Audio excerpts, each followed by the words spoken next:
भारतीय आईएनएस विक्रांत या चीन का फुजियान, कौन है ज्यादा पावरफुल? एक समुद्र का राजा है तो दूसरा है दुनिया का सबसे एडवांस सुपर कैरियर। एक बिखेर रहा है मेड इन इंडिया का जलवा तो दूसरा दे रहा है चाइनीज माल की गारंटी। फुजियान अगर चैलेंज है तो विक्रांत उसका उत्तर। एक लिख रहा है सक्सेस की कहानी तो दूसरा जमा रहा है अपनी ताकत की धौंस। एक चीता है तो दूसरा बाज। लेकिन इस दौड़ में कौन है किससे आगे, कौन है कितना खतरनाक? फुजियान का बनेगा दबदबा या विक्रांत की कायम रहेगी धार? आखिर किसे मिलेगी समुद्र की बादशाहत? डिटेल से जानेंगे, बने रहिए एंड तक हमारे साथ। देखिए, पहले जमीन फिर हवा और अब पानी में अपना दबदबा जमाने को लेकर वर्ल्ड की पावरफुल कंट्रीज में होड़ मची है। एक तरफ जहां भारत समुद्र में अपनी ताकत बढ़ा रहा है, वहीं पड़ोसी देश चीन ने अपना तीसरा एयरक्राफ्ट कैरियर फुजियान लॉन्च करके ये साबित कर दिया है साहब कि वो किसी से पीछे नहीं है। हालांकि ये चीन का पहला ऐसा कैरियर है जो इलेक्ट्रोमैग्नेटिक कैटापल्ट से लेस है। इस चाइनीज वॉरशिप ने न सिर्फ अमेरिकी नेवी की गेराल्ड एयरफोर्स को चैलेंज किया है, बल्कि भारत को भी ये दिखाने की कोशिश की है कि वो समुद्र में कहां एग्जिस्ट करता है। इन सबको देखते हुए former navy chief admiral Arun Prakash ने एक प्रपोजल दिया है कि भारत को भी फ्रांस की हेल्प से next generation nuclear powered aircraft carrier बना लेना चाहिए। इसे लेकर फ्रांस की कंपनीज ने काम करना शुरू कर दिया है और अब वो टाइम आ चुका है साहब कि जब भारत भी इसमें इन्वॉल्व हो। फ्रांस पहले से ही फाइटर जेट इंजन बनाने में इंडिया की हेल्प कर रहा है, वहीं ये देश इंडियन नेवी के लिए राफेल फाइटर जेट भी प्रोवाइड करता है। ऐसे में फ्रांस के साथ मिलकर next generation super carrier warship बनाना एक लॉजिकल स्टेप होगा। लेकिन फॉर्मर नेवी चीफ के प्रपोजल और चीन के इस कदम के बाद कई सवाल उठने लगे कि क्या सच में फुजियान वर्ल्ड का सबसे ताकतवर वॉरशिप है? अगर हाँ, तो भारत चीन की इस खतरनाक ताकत का मुकाबला कैसे कर सकता है? क्योंकि भारतीय नौसेना के बेड़े में अभी 2 ही एयरक्राफ्ट कैरियर हैं और तीसरा एयरक्राफ्ट कैरियर बने या ना बने, इसको लेकर अभी तक भारत सरकार की तरफ से कोई फैसला नहीं किया गया। तो क्या सच में भारत को इससे डरने की जरूरत है?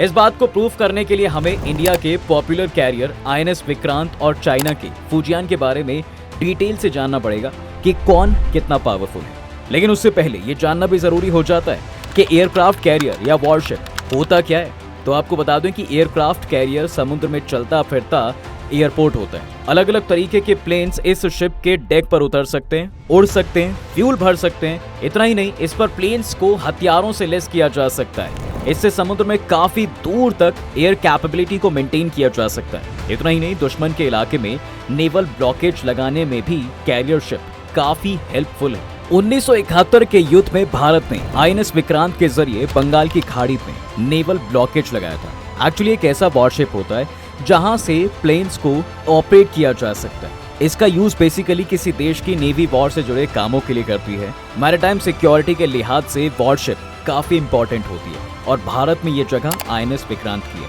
22,000 करोड़ वो अमाउंट है जो आईएनएस विक्रांत को बनाने में खर्च की गई है। अच्छी बात यह है कि इस पैसे का 80 से 85% हिस्सा इंडियन मार्केट में ही खर्च हुआ है। वहीं इसने डायरेक्टली इनडायरेक्टली 40,000 लोगों को रोजगार दिया है। दरअसल विक्रांत को आत्मनिर्भर भारत और मेक इन इंडिया के तहत बनाया गया था। इसी पर्पज से विक्रांत का 70% से भी ज्यादा मटेरियल्स और इक्विपमेंट भारत में ही तैयार किए गए। यानी विक्रांत पूरी तरह से स्वदेशी है और यही है इसकी सबसे बड़ी खासियत साहब। विक्रांत को कोचिन शिपयार्ड लिमिटेड ने तैयार किया। इस कैरियर की डिजाइनिंग से लेकर असेंबलिंग तक का सारा काम कोची के शिपयार्ड में ही किया गया है। वहीं इसको डिजाइन करने का जिम्मा डायरेक्टरेट ऑफ नेवल डिजाइन यानी डीएनडी को सौंपा गया था। ये एयरक्राफ्ट कैरियर 262 मीटर लंबा और 62 मीटर चौड़ा है, जबकि इसका वजन करीब 44,500 है, यानी करीब 8,900 हाथियों के बराबर। विक्रांत के निर्माण में 4 आईफिल टावर के बराबर एडवांस्ड ग्रेड के लोहे का यूज हुआ है। वहीं वॉरशिप में 2400 किलो केबल का यूज किया गया है। इस कैरियर में ट्विन प्रोपेलर लगे हैं जो इस भारी भरकम जहाज को 52 किलोमीटर पर आवर की रफ्तार से समुद्र में तैरा सकते हैं। यानी इसकी टॉप स्पीड नैनो कार से स्पीड से ऑलमोस्ट आधी है। वहीं नॉर्मल सिचुएशन में ये कैरियर बिना रुके 13,000 किलोमीटर की दूरी तय कर सकता है, वो भी 33 किलोमीटर प्रति घंटा की रफ्तार से। इस कैरियर में 14 फ्लोर बनाए गए जिसमें 2300 कंपार्टमेंट्स हैं, जिसमें एक साथ 1709 सैनिक रह सकते हैं। यानी ये एयरक्राफ्ट कैरियर अपने आप में चलता फिरता छोटा गांव है। इसके अलावा आईएनएस विक्रांत से एक साथ ही एक बार में MiG-29 के कामोव 31 हेलीकॉप्टर और 30 से ज्यादा फाइटर जेट्स ऑपरेट किए जा सकते हैं। इसे 22 सितंबर 2022 को इंडियन नेवी के हवाले किया गया था। अब विक्रांत समुद्र में भारत की सबसे बड़ी ताकत बन चुका है। इसके साथ ही भारत अमेरिका, चीन, फ्रांस, रूस और ब्रिटेन के बाद दुनिया के उन चुनिंदा देशों में शामिल हो गए जिनके पास एयरक्राफ्ट कैरियर को बनाने की कैपेसिटी है। वहीं इस कैरियर की एक और खासियत है और वो है इसका नाम आईएनएस विक्रांत। दरअसल भारत के इससे पहले एयरक्राफ्ट कैरियर का नाम भी सेम था। अब आप सोच रहे होंगे कि भारत के पास पहले से ही आईएनएस विक्रांत नाम का एक एयरक्राफ्ट कैरियर था, तो इस नए कैरियर का नाम भी विक्रांत क्यों रखा? दरअसल भारत के पास पहले जो आईएनएस विक्रांत था उसने 1971 के भारत पाकिस्तान वॉर में इंपॉर्टेंट रोल निभाया था। इस वॉर में पाकिस्तान की करारी हार हुई और उसे बांग्लादेश से हाथ धोना पड़ा। आज भारत जीत की 52वीं एनिवर्सरी मना रहा है, इसलिए नेवी ने अपने आईएनएस विक्रांत की याद में इस नए एयरक्राफ्ट कैरियर को भी सेम नाम दे दिया। तो ये तो थी आईएनएस विक्रांत की स्टोरी। अब एक नजर जरा चाइना के फुजियान पर भी डाल लेते हैं।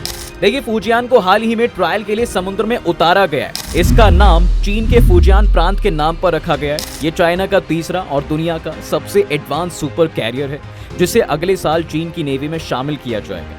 तब तक ये ट्रायल पर रहेंगे। इसमें कम से कम 1 साल का टाइम लग सकता है।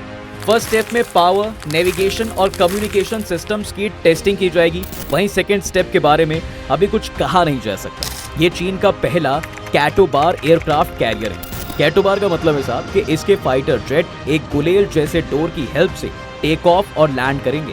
दरअसल इस वॉरशिप में इलेक्ट्रोमैग्नेटिक एयरक्राफ्ट लॉन्च सिस्टम और एडवांस अरेस्टिंग गियर टेक्नोलॉजी का यूज किया गया है, जो इसे और भी खास बना देते हैं। इन टेक्निक से एक जगह पर खड़े किसी भी फाइटर जेट को गुलेल की तरह तेज अटैक से उड़ाया जा सकता है। साथ ही हवा में उड़ रहे प्लेन को बिना किसी झटके के अचानक रोका भी जा सकता है। इलेक्ट्रोमैग्नेटिक एयरक्राफ्ट लॉन्च सिस्टम और एडवांस अरेस्टिंग गियर टेक्नोलॉजी अभी तक केवल अमेरिका के पास ही थी और इसका use Gerald Ford aircraft carrier में ही किया गया था। लेकिन अब ये टेक्निक्स चीन के फुजियान के पास भी है। वहीं कैटापॉल्ट्स की वजह से फुजियान एयरक्राफ्ट कैरियर एक बार में 60 से 70 फाइटर्स जेट को ऑपरेट कर सकता है। इसके अलावा कैटापॉल्ट्स की हेल्प से फाइटर जेट्स ज्यादा फ्यूल और आर्म्स एंड एक्सप्लोजिव के साथ भी इजीली उड़ान भर सकते हैं। इससे समुद्र में चीन की ताकत और बढ़ जाएगी। वहीं फुजियान में चीन ने अत्याधुनिक रडार्स भी लगाए हैं, जो 500 किलोमीटर की दूरी तक के एरिया को स्कैन कर सकते हैं। इसमें फाइटर जेट्स के टेक ऑफ और लैंडिंग के लिए 3-3 छोटे रनवे बनाए गए हैं। इस वॉरशिप पर सेल्फ डिफेंस हथियारों के लिए HQ-10 short range surface to air missile system और 30 mm के H/BJ-11 ऑटो कैनन लगे हैं। इसकी रडार सिस्टम रेक्टेंगुलर है, यानी लंबी दूरी से आने वाली मिसाइलों और फाइटर जेट्स को ट्रैक कर सकता है। साथ ही टारगेट लॉक कर सकता है। इसके अलावा ये माना जा रहा है कि इस पर चीन अपने J-15B फाइटर जेट तैनात करेगा। इसके अलावा नेक्स्ट जनरेशन फाइटर J-35 भी तैनात किया जाएगा। जरूरत पड़ने पर इस पर J-15D electronic warfare fighter jet भी तैनात किया जा सकता है। वहीं चीन इस वॉरशिप पर KJ-600 AEWC प्लेन भी डिप्लॉय करेगा ताकि समुद्र में जासूसी कर सके। सिर्फ इतना ही नहीं साहब, फुजियान एयरक्राफ्ट कैरियर पर Z-8/18 यूटिलिटी और ASW हेलीकॉप्टर्स तैनात होंगे। साथ ही नया Z-20 मीडियम हेलीकॉप्टर भी डिप्लॉयड किया जाएगा। चीन अपने इस खतरनाक हथियार को शंघाई के पास नॉर्थ ईस्ट में मौजूद श्यांगनान शिपयार्ड में तैयार किया है, जिसे बनाने में करीब 5 साल लगे। पहली बार चीन ने इतना एडवांस एयरक्राफ्ट कैरियर बनाया है, वो भी बिना अमेरिका की मदद से। इसका वजन 80,000 टन है। इसके विशाल साइज का अंदाजा इस बात से लगाया जा सकता है ये आईएनएस विक्रांत से करीब 35,500 टन ज्यादा भारी है।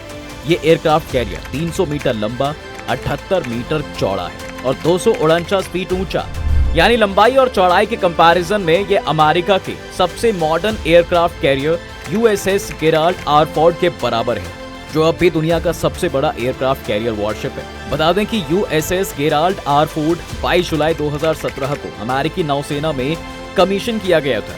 गेराल्ड आर फोर्ड 337 मीटर लंबा है, जो समुद्र में 56 किलोमीटर प्रति घंटा की स्पीड से दौड़ सकता है। पीपल्स लिबरेशन आर्मी ने 2035 तक टोटल 6 कैरियर बनाने का टारगेट रखा है, जो इसे अमेरिका के बाद दुनिया की दूसरी सबसे बड़ी ब्लू वाटर नेवी बना देगा। वैसे भारत और पड़ोसी देश चीन की बात करें तो अभी तक दोनों के पास अब तक 2-2 एयरक्राफ्ट कैरियर वॉरशिप थे, फुजियान के आने के बाद इस मामले में चीन आगे निकल गया है, यानी अब वो 3 कैरियर का मालिक बन चुका है। ऐसा वहीं चीन का फुजियान भारतीय आईएनएस विक्रांत से ज्यादा ताकतवर भी है। फुजियान अमेरिकी एयरक्राफ्ट कैरियर्स की तरह आईएनएस विक्रांत ज्यादा संख्या में लड़ाकू विमानों को ऑपरेट नहीं कर सकता है। जहां फुजियान 60 से 70 जेट ऑपरेट करता है, वहीं विक्रांत अभी 18 फाइटर जेट्स को ऑपरेट कर सकता है। इसके अलावा इसकी रेंज और पावर भी लिमिटेड है, यानी फिलहाल सिर्फ अमेरिका ही दुनिया का इकलौता ऐसा देश है जिसके पास इस एयरक्राफ्ट कैरियर को चुनौती देने की ताकत है। ऐसे में सवाल उठता है कि क्या भारत को नया कैरियर बनाना चाहिए? अब जैसा कि former navy chief admiral Arun Prakash ने भी प्रपोजल दिया था कि अगर चीन को बीट करना है तो हमें फ्रांस के साथ मिलकर नया कैरियर बनाना ही होगा। वहीं कुछ ऐसा ही इंडियन मैरिटाइम फाउंडेशन के वाइस प्रेसिडेंट कॉमोडोर अनिल जय सिंह का भी कहना है। उनके अकॉर्डिंग एक एयरक्राफ्ट कैरियर करीब 40 सालों तक ही किसी नेवी की सेवा करता है, यानी फिलहाल जो एयरक्राफ्ट कैरियर भारत के पास है वो साल 2057 तक सर्विस में रह सकता है। लिहाजा चीन का मुकाबला करने के लिए भारत को जो टेक्निक्स, एफिशिएंसी और पावर चाहिए वो विक्रांत में नहीं है। लेकिन भारत अगर अपना तीसरा एयरक्राफ्ट कैरियर बनाने का फैसला करता है तो इसमें 7 से 9 सालों तक का वक्त तो लग ही सकता है, जबकि अगले 5 से 7 साल में चीनी एयरक्राफ्ट कैरियर की इंडियन ओशन रीजन में जबरदस्त एंट्री हो चुकी होगी। इसलिए फ्यूचर में भारत को जिस तरह की एफिशिएंसी की जरूरत है उसे देखते हुए इंडियन नेवी को लार्ज एयरक्राफ्ट कैरियर्स की नीड है।